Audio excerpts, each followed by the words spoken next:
What's going on, you guys? This is Day One, and I'm going to be giving you guys a video on how to get prepared for mutations on New World. So, I know that a lot of people had just recently got in the game because it was on sale, and or maybe they heard really good news about New World being a little bit better than how it was before on launch. And I know a lot of people ended up quitting before Mutations released. So this video is just going to help you guys, for those of you that are returning or even just new to the game, on how to get prepared for Mutations. So for those of you that don't know, Mutations are dungeons that are level, well, you have to be level 60 obviously, but you also want to be around 598 to 600 to even get started on your first mutation.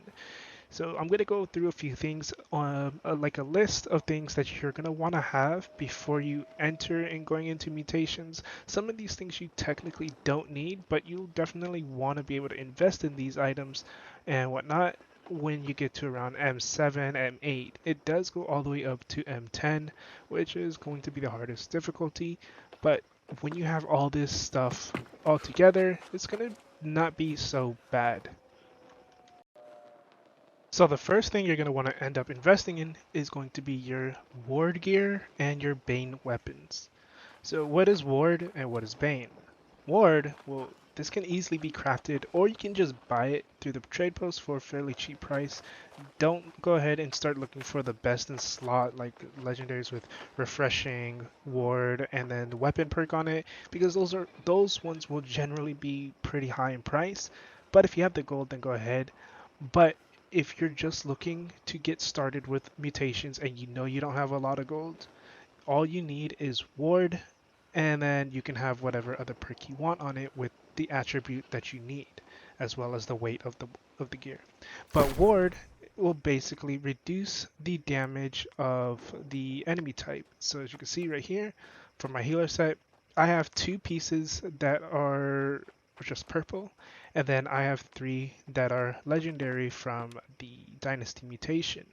So these three are basically free, and then these two are pretty cheap. They're not super cheap. They were like maybe like 3 or 4K, but or about 5K for the chest, and then about 4K for the gloves. But I know that sounds like a pretty a lot of money for those of you that don't have a lot of gold. But yeah, this is all you really need. And honestly, you don't need to have the weapon perks. It does make a difference though, like a pretty significant difference for your group, for your team, especially as a healer when you have Fortifying Sacred Ground, and if you have Mending Protection, and if you have Vicious Beacon. Unfortunately, I don't have Vicious Beacon because if I were to get it on the life staff, that would be incredible, but it's very expensive.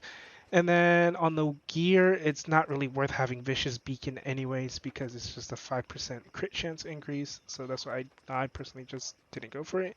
But yeah, as long as you have ward for whatever enemy type you're going against for your mutation, then you're pretty much solid.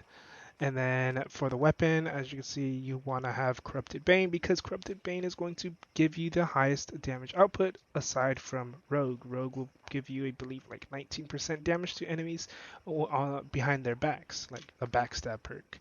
But Bane is definitely the most needed perk to have on the weapons when doing mutations because it is just a flat damage increase, whereas Rogue, you have to be behind the enemy. Now, if you can get the Bane and Rogue, then that's a little different because then you're going to be doing a lot of damage. So for example, I will show you what it would look like if you were to get something called the Hopelessness.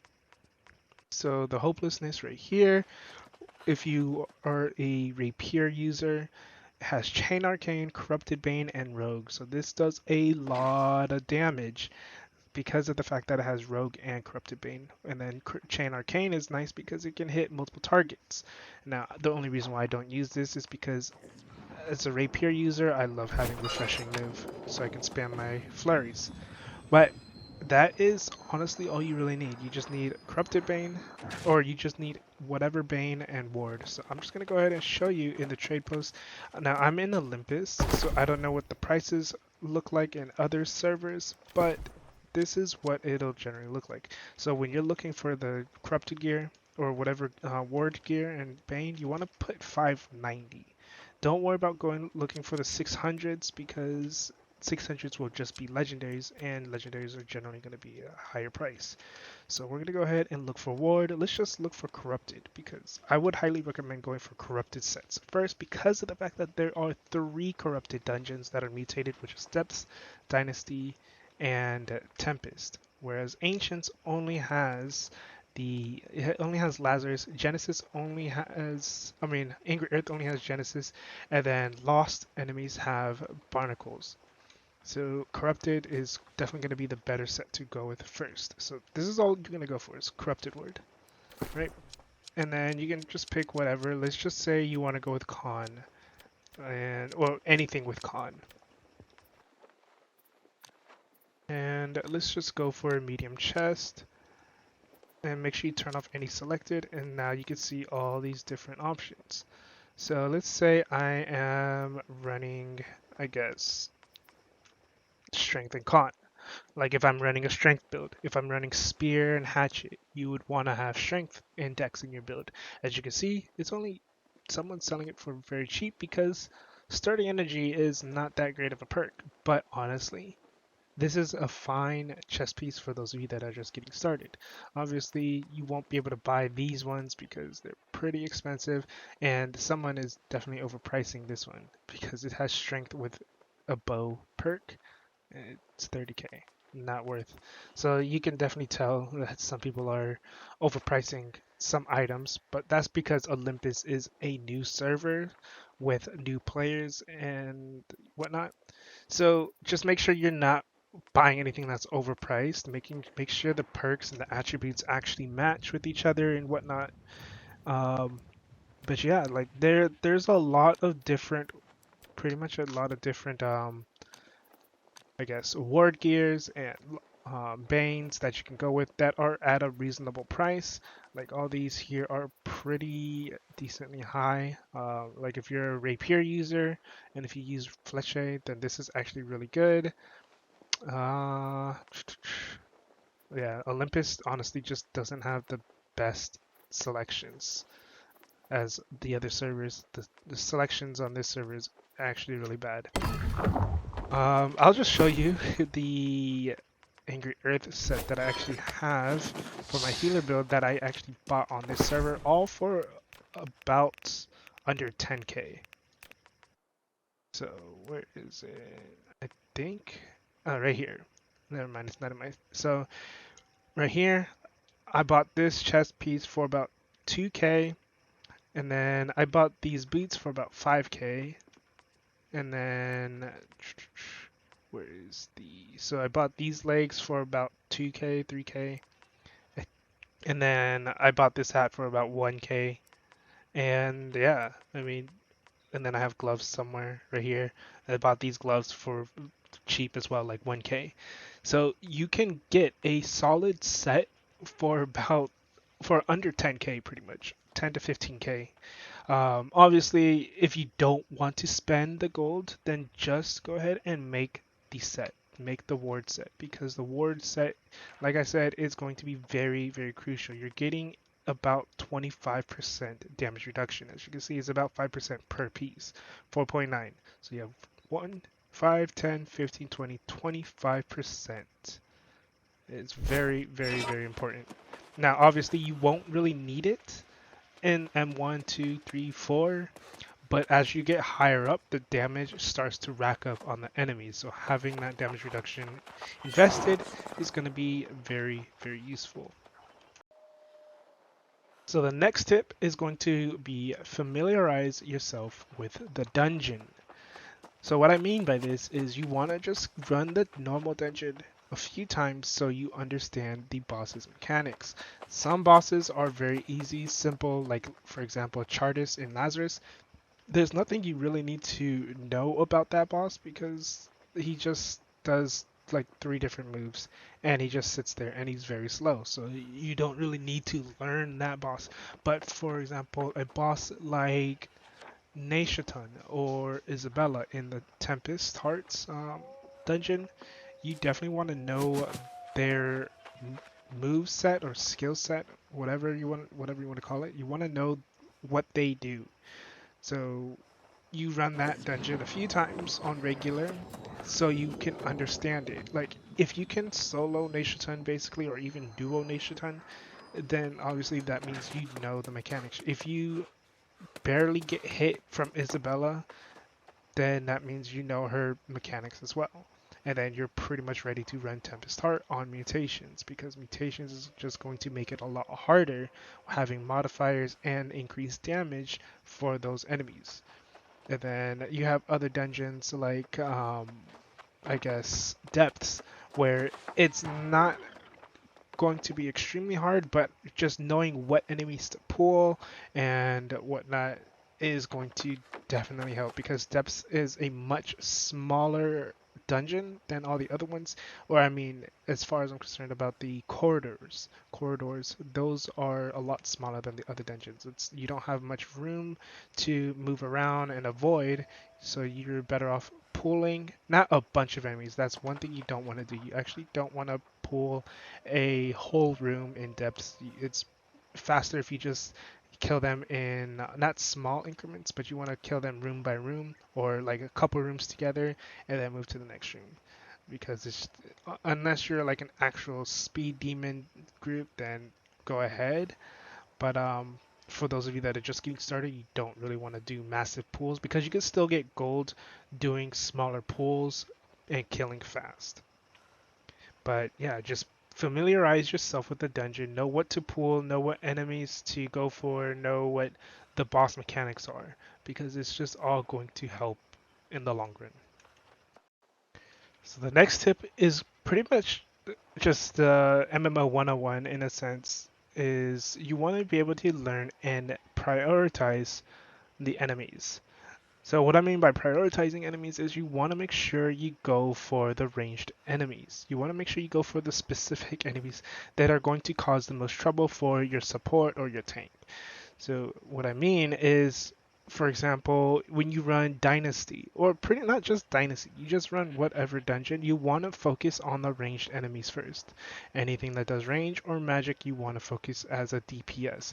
And as a tank, you want to be able to pull as many enemies on top of that ranged enemy, so that way that it's getting CC'd as well from you, or whoever is doing CCing is going to be getting cleaved down with all the melee enemies.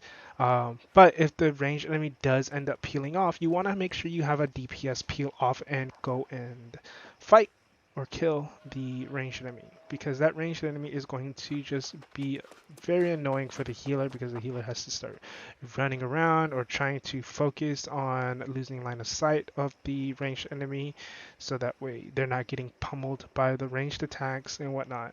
And then as a healer, if you do end up having any melee enemies on you, make sure you just run towards the tank and dodge for a bit, because the tank probably already had used his taunt.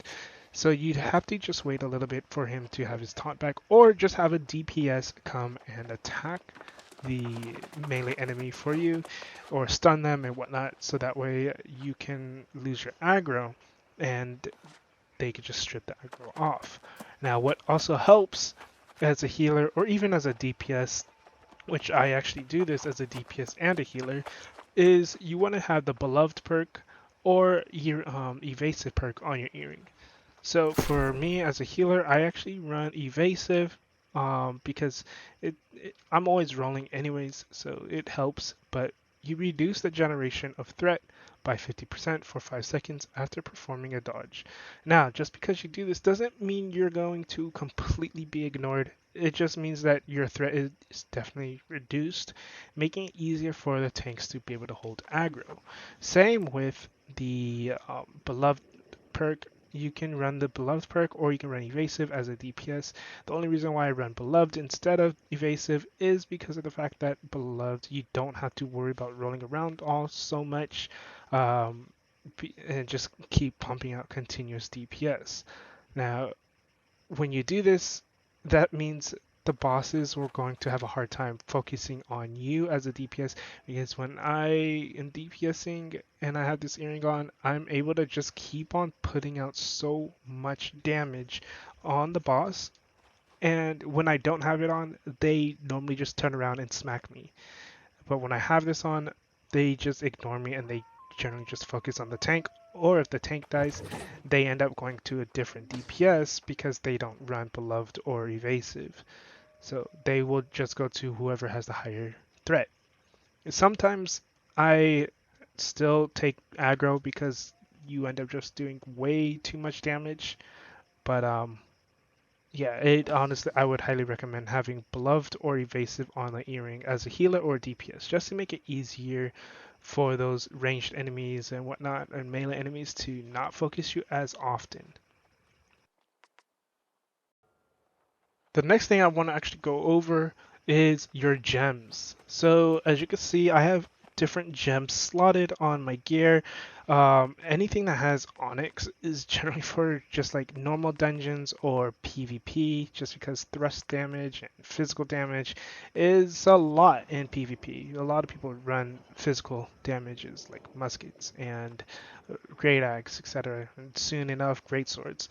But for mutations, you're not going to want to do that. You're going to want to run specific element types for your builds. For example, on my healer build, or pretty much any of the builds this week, I have nature on. Just because the mutation for dynasty is nature. The mutation for depths this week is fire. So if I were to run depths multiple times instead of dynasty, then I would have put rubies all on my gear. Now, I do run cut pristines because they are the best gems, but they are also the most expensive gems.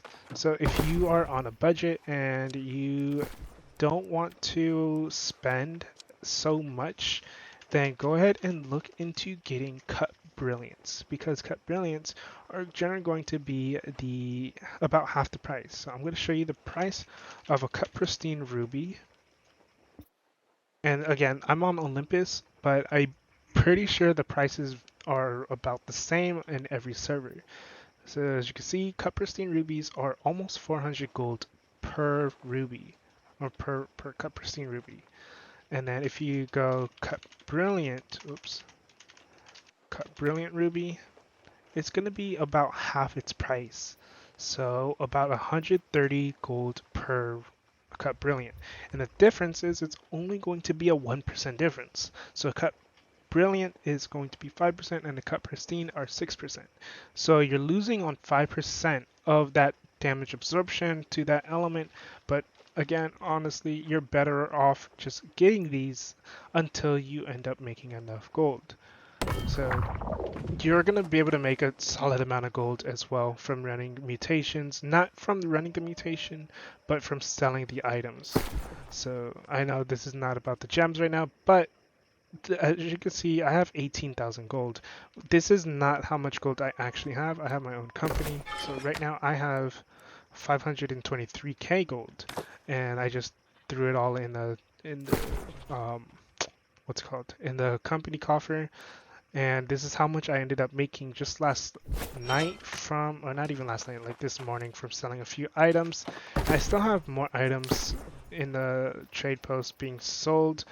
Some people just, I guess it's just this server again that people probably just don't have a lot of gold and whatnot. But you can make a solid amount of gold just from selling items. You don't even have to sell them for a lot.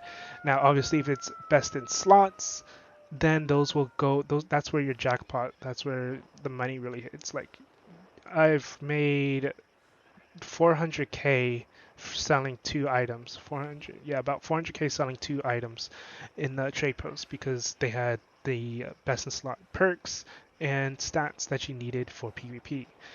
But yeah, that's all you really need for your gems though. You just need those cut brilliants. You don't need to worry about getting cut pristines if you don't have the funds or if you don't have the stone cutting for it. Now, if you have friends that can give you, or if there's someone that's just willing to give you those items, then that's even better because it just helps out. But the thing is, you're going to basically have to replace your gems every week because these mutations don't stay like this forever. As you can see, it's going to be all nature for the next 2 days. Um, but when it changes, some other dungeon will be, like, for example, Lazarus will end up being ice, or it could be something else, right? So that's just something you have to keep in mind. You have to keep in mind that you can either be void, it could be fire, it could be nature, it could be ice, and I believe that's it. Uh, Lightning, not yet. But yeah, that's all you again. That's all you need for your gems. So lastly, you're going to want to make a solid build for mutations. You can either look up videos or look up on some websites, or you can just ask around in global chat or even in your own company or discords of a good mutation build for specific mutations. Now, if you really just want to stick to one weapon combo type, then the weapon combo I would actually suggest is going to be a spear and hatchet, because spear and hatchet combo is generally the strongest build overall, just in general, like because the spear itself has the highest rend counter, so you can put on the highest amount of rend with just the spear alone, and then the spear also has great utility for knocking enemies down and stunning them continuously, as well as having pretty much infinite cooldowns. And then you also have high damage burst outputs with the spear. No matter the enemy type, you can use it against Lost, you can use it against Anchor Earth, Ancients, and especially want to use it against Corrupted because Corrupted is weak to thrust damage. Um, but yeah, the spear in general is just extremely powerful, and then the hatchet is just kind of a brain dead weapon to use. You just basically use Berserk and then your other two skills and just spam left click over and over and over and over, and you can technically ignore mechanics because you will have Defy Death, which Defy Death will be right over here on the left side. It's on the bottom left.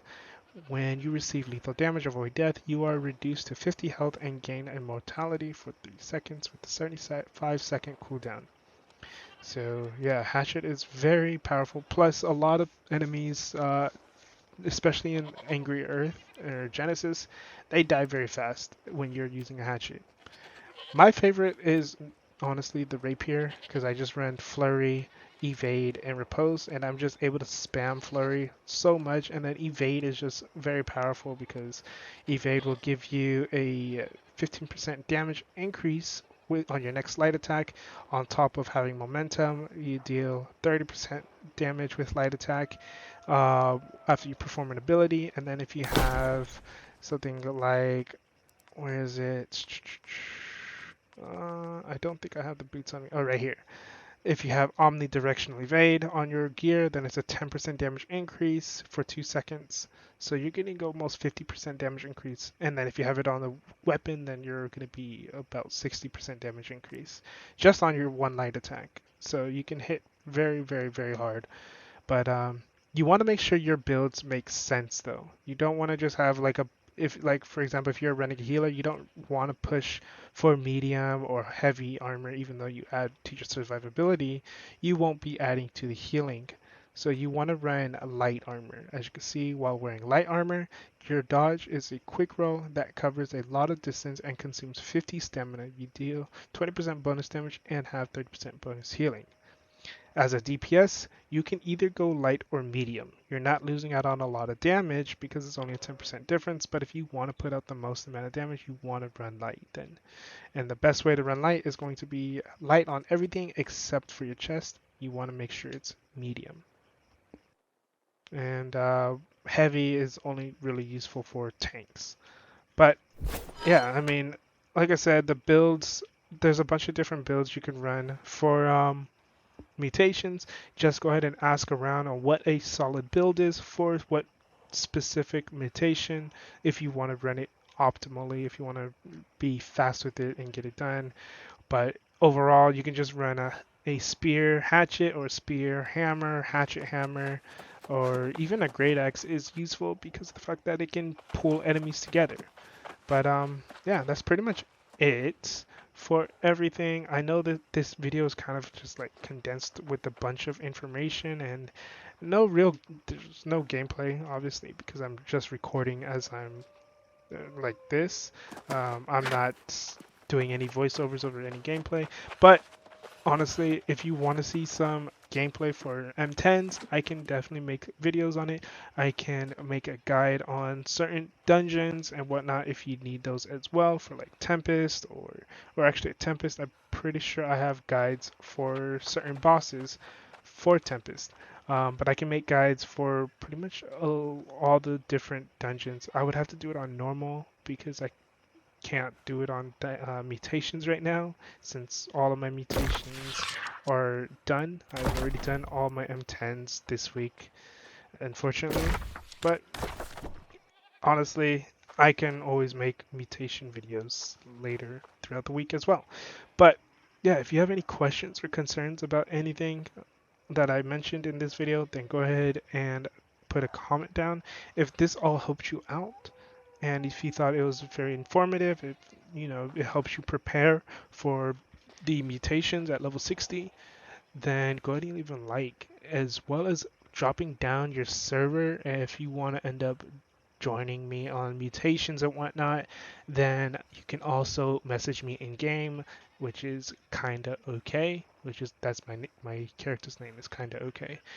And then yeah, that's pretty much it with this video. Hopefully this helped you guys out.